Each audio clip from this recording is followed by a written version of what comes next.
I just need to grow. We just need to grow it out of this. If we could just grow a little bit more, we could make that key higher. If we could just grow it a little bit more, we could invest in that technology. If we could just grow a little bit more, I could finally get all those important and non-urgent tasks. And what I'm here to share with you is that growth is not the solution.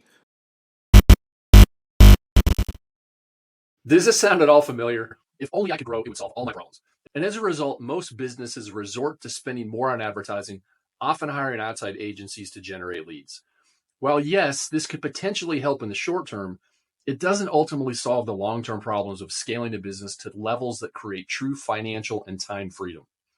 Here's a clip from a presentation by Ryan Deiss, a successful serial entrepreneur who has built some really big brands online. And while he's talking to a group of tech businesses, the principles that he shares really apply to any business. I want you to pay close attention and think about your own experience. Have you ever found yourself thinking, I just need to grow? What I want to talk about right now is how do you become an automated CEO by leveraging not necessarily technology, but by leveraging people and systems. Because if I don't have to do it, it's automated. All right? If I don't have to do it, it's automated. I mentioned before that we've got a portfolio of businesses. The businesses that I'm probably best known for, Digital Marketer and Traffic and Conversion Summit, which we sold, both relate to sales and marketing. And so we still get a lot of questions related to sales and marketing. Most of the clients, when they first come to us, they say, I just need more sales. I just need more leads. Roland said it. We asked all of you, what's the one thing that, the biggest issue that you're dealing with right now? What was the number one thing? More sales, more leads, right? In general, when we're working with entrepreneurs, because when we launched our businesses, the thing that mattered most is sales and leads. This is the hammer and everything else is a nail. So we'll go to people and say, okay, seems like you're stuck. What's the solution? Well, I need more growth. I just need to grow. We just need to grow it out of this. If we could just grow a little bit more, we could make that key higher. If we could just grow it a little bit more, we could invest in that technology. If we could just grow a little bit more, I could finally get all those important and non-urgent tasks. And what I'm here to share with you is that growth is not the solution. Growth, maybe, just maybe, is part of the problem. Maybe what you actually need to do is pause.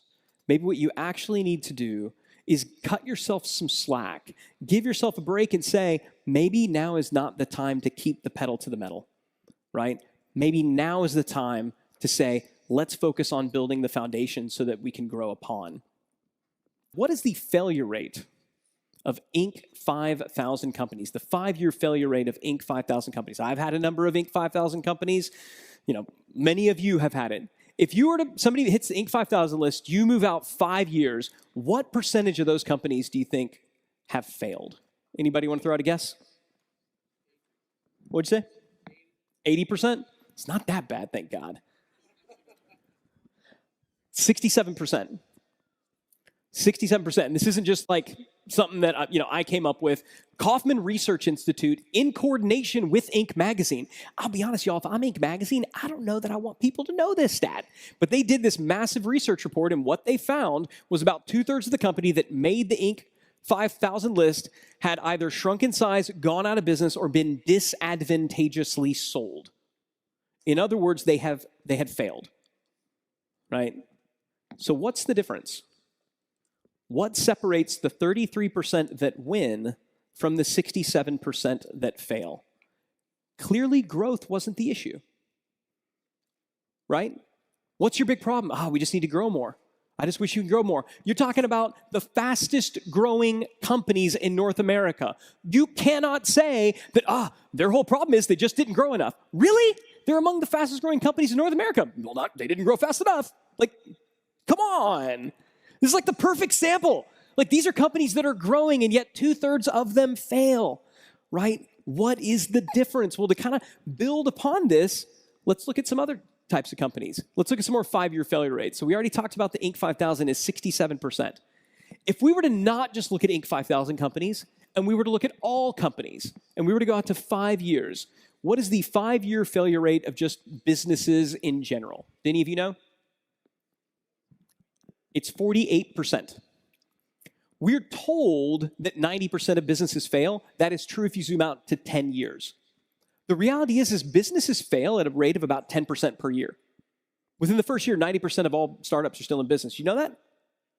We think that starting a company is so hard, and it is, But you know what's way harder than starting a company? Scaling a company. And the data bears it out. Start it, 90%, still in business. Go out to 5 years, about 10% per year, 48%. But I love this. You know what I need? I need growth. Cool, you'll probably fail faster.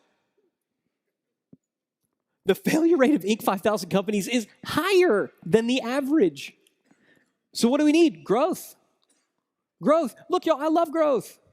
I'm a marketer, right? I make money when people want to grow. This is good. And it's why I feel like I'm uniquely equipped to tell you growth is not enough. And for most of you in this room, growth is probably the last thing you need today.